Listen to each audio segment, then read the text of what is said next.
Hello, welcome back. नमस्कार दोस्तों, मेरा नाम है अपर्णा और आज हम लोग पढ़ने जा रहे हैं मैथ्स की अपनी इस क्लास में आगे के डिविजिबिलिटी के रूल्स जो बचे हुए थे। चलिए उनको एक बार देख लेते हैं कि वो क्या क्या रूल्स हैं।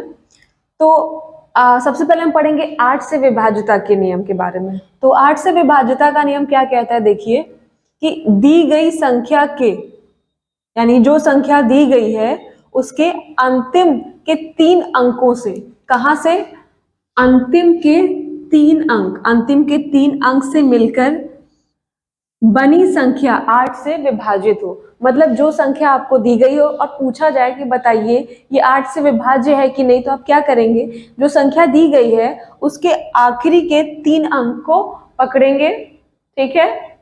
उसके बाद देखेंगे कि वो 8 से विभाज्य हो रहा है कि नहीं। तो चलिए चेक करते हैं कि अंतिम के 3 अंकों से मिलकर कौन सी संख्या बन रही है। इसमें बन रही है 824, 824। अब इसको हम 8 से डिवाइड करते हैं, यही तरीका है ना चेक करने का। तो देखिए डिवाइड करना मैंने पिछली क्लास में सिखाया था आप लोग को, फिर से देख लेते हैं।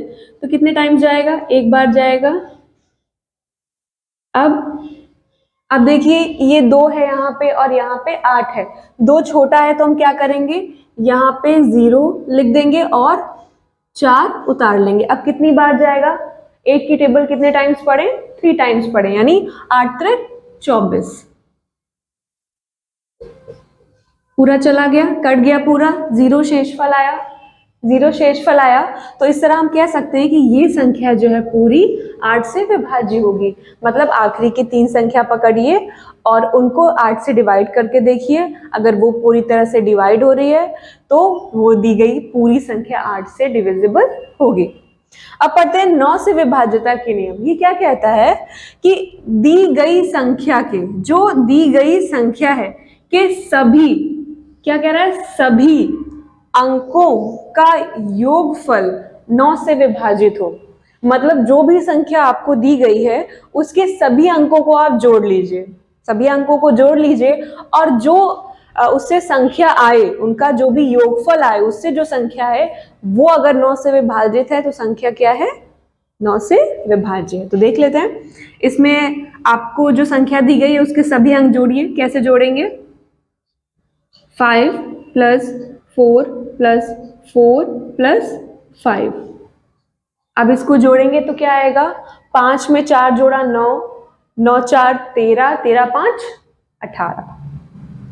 अब देखिए ये जो 18 है क्या वो 9 से विभाज्य है, देखिए हाँ है 9 से। 9 का अगर आप टेबल पढ़ते हैं, 9 का पहाड़ा पढ़ते हैं तो 18 कितनी बार जाएगा, 2 बार जाएगा, 9 दूनी 18, यानी ये इससे डिविजिबल है ना। आसान, देखिए आराम से। चलिए अब देखते हैं हम 10 और 11 की विभाज्यता के नियम। तो 10 की विभाज्यता का नियम ये कहता है कि अगर दी गई संख्या में इकाई का अंक 0 हो, अगर दी गई संख्या में इकाई का अंक 0 हो तो जो संख्या है वो 10 से विभाज्य होगी। फिर वो संख्या कोई भी, कितनी भी बड़ी हो सकती है। फिलहाल हमें जो एग्जाम्पल में दी गई है, चलिए इसको चेक करते हैं। इसको आप सिंपल ऐसे भी देख सकते हैं, अगर आप इसको 10 से डिवाइड करें तो देखिए पूरा चला जा रहा है ना, 3527 आ रहा है। लेकिन हम इसको इस तरह देख लेंगे, 3, देखिए 35270। अब इसको डिवाइड करिए 10 से, कितनी बार जाएगा, 3 टाइम्स। ओके, कितना बचा, अब क्या करेंगे, 2 उतार लेंगे, ठीक है ना, समझ में तो आ रहा है।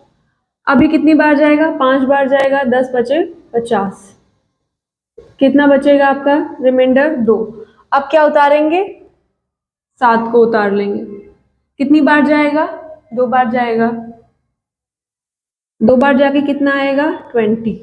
कितना आपका बचा यहाँ पे, 7। अब यहाँ क्या बचा, 0, उतार लीजिए। कितनी बार ये जाएगा 10 से, 7 टाइम्स।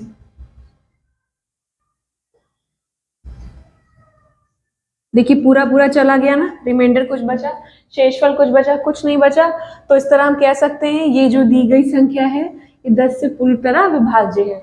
इसको समझने का बहुत आसान तरीका है, कोई भी संख्या दी गई, आपको कितनी भी बड़ी संख्या क्यों ना दी गई हो, ये कुछ भी लिख दिया गया हो, बस उसके आखिरी में अगर जीरो लग जाए, उसके आखिरी में अगर जीरो लग जाए यानी इकाई का अंक अगर जीरो हो जाए तो आप समझ जाइएगा कि वो संख्या क्या है, 10 से पूरी तरह से विभाज्य है। बहुत ही ईजी है इसको तो समझना ना। अब पढ़ते हैं 11 से विभाज्यता का नियम। तो देखिए 11 से विभाज्यता का नियम ये कह रहा है कि संख्या के सम और विषम स्थानों के अंकों के अलग अलग योगफलों का अंतर 0 या 11 का गुणज हो। सब गड़बड़ हो गया, देखिए ये कह रहा है, इसको इस एग्जांपल से डायरेक्ट समझते हैं कि जो भी आपको संख्या दी गई है, जो भी संख्या दी गई है, आप उसके जो सम स्थान के अंक हैं उनका योगफल निकाल लीजिए, जो विषम स्थान के अंक लिखे गए हैं उनका योगफल निकाल लीजिए। अब जो योगफल आया उसका अंतर आप ये देखिए, उनका अंतर देखने पे अगर वो 0 आ जाए या 11 का गुणज हो तो वो संख्या क्या होगी, 11 से विभाजित होगी। इसको मैं करके दिखाती हूँ तो आपको इजीली समझ आएगा।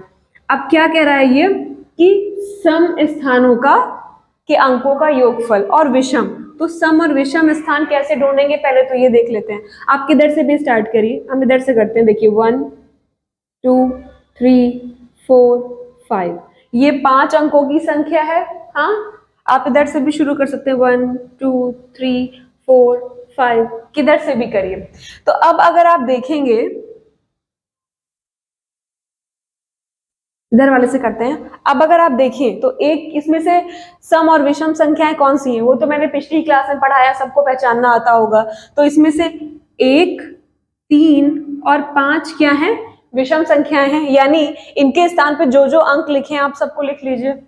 तो विषम की अगर हम बात करें, विषम स्थान पे कौन कौन सी संख्याएं लिखी हुई हैं, देखिए 8 लिखा हुआ है, उसके बाद 3 पे 7 लिखा हुआ है और 5 पे 9 लिखा हुआ है। आप इन सबको जोड़ लीजिए। इसके बाद देखिए सम स्थानों पे कौन सी संख्याएं लिखी हैं, सम स्थान यानी 2 और 4। 2 के ऊपर क्या लिखा है, 2 ही लिखा हुआ है और 4 के ऊपर 0 लिखा हुआ है। अब आप इन दोनों को जोड़ लीजिए, 8 7 15, 15 9 24 और 2 + 0 2। अब इतना कर लिया। हमसे कहा गया था कि सम स्थानों के अंकों का योगफल और विषम स्थानों के अंकों का योगफल निकालो, हमने निकाल लिया। फिर आगे कह रहा है अगर इनके योगफलों का अंतर, अब क्या कह रहा है, इनके योगफल का अंतर भी निकालो। तो चलिए अंतर भी निकाल लेते हैं। तो 4 में से अगर 2 जाएगा तो कितना बचेगा, 2 और यहाँ 22। अब कह रहा है कि ये अगर 0 या 11 का गुणज हो, तो 0 तो है नहीं, देखिए अंतर 0 है। अगर यहाँ पे भी नीचे 24 होता तब भी 0 आता, तो 0 तो है नहीं, ये बात खत्म हो गई। या 11 का गुणज हो, अब 22 आया है, 11 का की टेबल अगर आप पढ़िए, 11 का पहाड़ा पढ़ के देखिए तो 22 आ रहा है ना, 22 कट रहा है 11 से, हाँ 11 दूनी 22, तो संख्या क्या होगी, 11 से विभाज्य होगी। और ये तो डिविजिबल है, तो हम ये कह सकते हैं कि ये जो दी गई संख्या है वो 11 से पूरी तरह से विभाज्य है।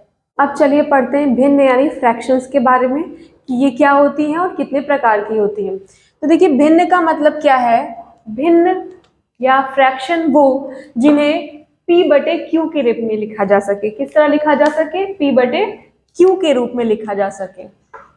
भिन्न यानी फ्रैक्शन क्या है, जिन्हें हम p/q के रूप में लिख सकते हैं, जहां पे q का मान जो है वो 0 नहीं है। अब p और q क्या है, तो हम p को कहते हैं अंश और q है हर। p आपका भिन्न में, भिन्न वो है जिन्हें आप p/q यानी अंश और हर के रूप में जिन्हें लिख सकते हैं, यानी न्यूमरेटर और डिनोमिनेटर इंग्लिश में कहते हैं, और जहां पे हर जो है उसका मान 0 ना हो। जैसे आप यहाँ पे ले सकते हैं एग्जाम्पल 3/7, तो इसमें 3 क्या है, अंश है या न्यूमरेटर कह सकते हैं, और 7 क्या है, हर है। समझ गए। अब चलिए पढ़ते हैं भिन्नों के प्रकार के बारे में कि वो कितनी प्रकार की होती हैं, देख के कैसे पहचाना जाएगा। तो पहली है समान भिन्न। समान भिन्न यानी लाइक फ्रैक्शंस। लाइक फ्रैक्शंस मतलब जिनके हर समान हो, जिनके हर क्या हो, समान हो, वो क्या होती है, समान भिन्न होती हैं। अब असमान भिन्न यानी अनलाइक फ्रैक्शन क्या है, अब समान जिनके हर समान हो, तो अनलाइक या असमान फ्रैक्शन क्या होंगे, जिनके हर क्या होंगे, असमान होंगे। देखिए जैसे 1/3, 3/7, 6/19, इसमें सब में सारे हर सब भिन्नों के हर अलग अलग है, तो ये क्या है, अनलाइक फ्रैक्शन है। अब अगली है उचित या प्रॉपर फ्रैक्शन। प्रॉपर फ्रैक्शन क्या होता है, जिसमें अंश हर से छोटा होता है। प्रॉपर फ्रैक्शन क्या है, जिसमें न्यूमरेटर जो दिया हुआ है वो डिनोमिनेटर से छोटा है, अंश हर से छोटा है। देखिए 3/5 लिखा हुआ है, 3 इसमें क्या है, अंश है, 5 हर है, और 3 का मान 5 से छोटा है ना, तो ये क्या है, उचित भिन्न में आ जाएगी। अब वही अनुचित या इम्प्रॉपर फ्रैक्शन क्या है, जिसमें अंश हर से बड़ा हो जाएगा, अंश हर से बड़ा हो जाएगा, अंश का मान ज्यादा होगा, हर का मान छोटा होगा। जैसे देखिए 5/3, इसमें 5 बड़ा है, ये अंश है 5 और हर क्या है, 3 है, तो ये क्या हो गए, इम्प्रॉपर फ्रैक्शन हो गए। देखिए संयुक्त भिन्न या कंपोजिट फ्रैक्शन किसे कहते हैं, जब पूर्णांक संख्या व उचित भिन्न को जोड़ने पर जो योगफल प्राप्त होता है, क्या कह रहा है, कंपोजिट फ्रैक्शन या संयुक्त भिन्न क्या होंगे, जब आप पूर्णांक को और उचित भिन्न को जोड़ेंगे। उचित भिन्न क्या होती है, जिसमें अंश का जो मान है वो हर से छोटा होता है। तो कंपोजिट फ्रैक्शन वो है जिसमें आप पूर्णांक और किसी उचित भिन्न को जोड़ें तो जो संख्या आपको प्राप्त होगी वो क्या कहलाएगी, कंपोजिट फ्रैक्शन कहलाएगी। जैसे, और इसको क्या कहेंगे, 1 सही 4/5, 7 सही 8/9, मतलब पूर्णांक और एक उचित भिन्न को जोड़ने पर जो योगफल प्राप्त हो रहा है वो क्या कहलाएगा, संयुक्त भिन्न। अब पढ़ते हैं व्युत्क्रम भिन्न या इनवर्स फ्रैक्शन के बारे में। तो आप इसको इस तरह समझिए कि मान लीजिए लिखा हुआ है P/Q और पूछे कि इसकी इनवर्स फ्रैक्शन बताइए, तो आपको बस एक सिंपल सा काम करना है, Q/P लिख देना है, सिंपल। यानी यदि P/Q एक भिन्न हो तो Q/P इसकी व्युत्क्रम भिन्न या इनवर्स फ्रैक्शन होगी। जैसे 2/5 दिया था आपको और पूछे कि इसका इनवर्स फ्रैक्शन बताओ, तो आप क्या लिख दोगे, 5/2। ओके। अब अगला है सतत भिन्न या कंटिन्यूड फ्रैक्शन। ये क्या होता है, इसको आप देख लीजिए, इस तरह से जो लिखी हुई भिन्न हो, जो सतत रूप से लिखी जा रही हो, वो क्या कहलाती है, सतत भिन्न या कंटिन्यूड फ्रैक्शन। अब समतुल्य भिन्न क्या होती है, समतुल्य भिन्न का मतलब वो सभी भिन्न जिनका अनुपात समान हो। क्या समान हो, अनुपात समान हो। जैसे मैंने अगर यहाँ पे लिख दिया 1/2, 2/4, 4/8, तो ये सब कौन से भिन्न होंगी, समतुल्य भिन्नाएं होंगी। कैसे, देखिए इन सब के अनुपात समान है, समान है ना, तो इस तरह की भिन्न किस में आ जाएंगी, समतुल्य भिन्न में आ जाएंगी।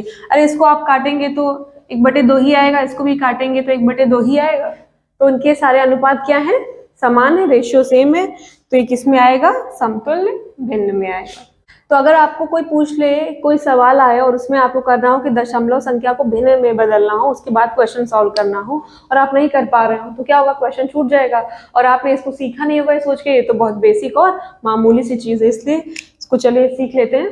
तो अगर आपको कोई ऐसी संख्या दी हुई, जैसे यहाँ पे दी हुई 3.769 किसी क्वेश्चन में सॉल्व करना है, लेकिन पहले भिन्न में बदल के, तो आप कैसे सॉल्व करेंगे, जो भी संख्या दी गई होगी आप उसको लिख लेंगे, उसके बाद उसमें दशमलव के बाद जितने अंक होंगे उतने आप क्या कर देंगे, 0 लगा देंगे। ओके, सिंपल है बहुत। ऐसे ही 6.28 को आप कैसे सॉल्व करेंगे, कि इसको लिख लेंगे और इसमें दशमलव के बाद कितने अंक हैं, 2 अंक हैं, तो कितने शून्य हो जाएंगे, 2। उसके बाद आगे इसको आप सॉल्व कर लेंगे।